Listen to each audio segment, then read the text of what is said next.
The Whispers of Certainty. In a quiet town nestled between rolling hills, lived a curious young girl named Lila. She was known for her insatiable hunger for knowledge and her endless stream of questions.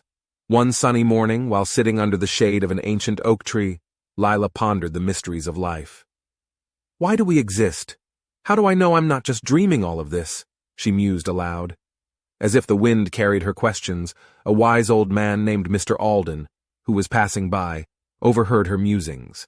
He smiled and sat down beside Lila. "Well, young explorer, your questions echo those of a brilliant philosopher named René Descartes. He once said, 'Cogito ergo sum,' which means, 'I think, therefore I am.' It's like saying, if you're able to doubt, you must exist." Lila scratched her head, puzzled. That sounds puzzling. How does thinking prove that we exist? Mr. Alden leaned in and began to tell Lila a tale. "Imagine, Lila, you're in a dream.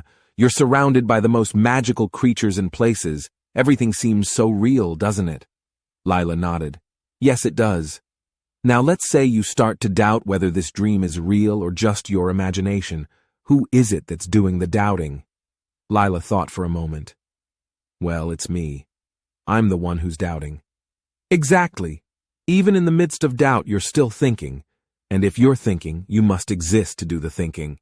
That's the heart of Descartes' idea." Lila's eyes widened. "So, by questioning if I'm dreaming, I'm actually proving that I exist." As Lila's understanding grew, a gentle breeze rustled the leaves of the oak tree, as if the tree itself wanted to join the conversation. Indeed, young Lila, Descartes believed that the act of doubting, of thinking, was the foundation of our existence. It's the one thing we can be absolutely certain of. Lila smiled. "Thank you, wise old oak, and thank you, Mr. Alden. But what's the big deal about this 'I think, therefore I am' thing?" Mr. Alden's eyes sparkled as he continued. "Lila, imagine your mind is like a puzzle.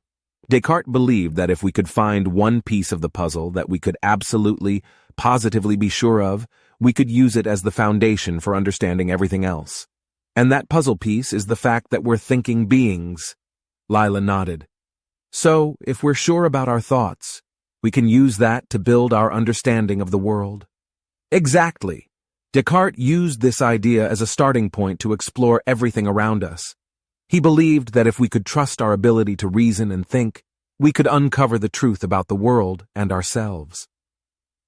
As the sun began to set, Lila felt a newfound sense of clarity and wonder.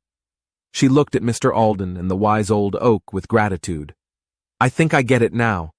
Cogito, ergo sum is like a key that unlocks the door to understanding. It's about knowing myself and using that knowledge to explore the universe." Mr. Alden smiled. "You've grasped it, Lila. Descartes' words remind us that even in the vast sea of uncertainty, our ability to think shines as a beacon of certainty." Lila stood up. "Thank you, Mr. Alden, for sharing this story with me. I'll always remember, I think, therefore I am." As the stars emerged in the night sky, Lila walked home with a heart full of newfound understanding. The town that once seemed ordinary now glowed with the brilliance of Descartes' timeless insight.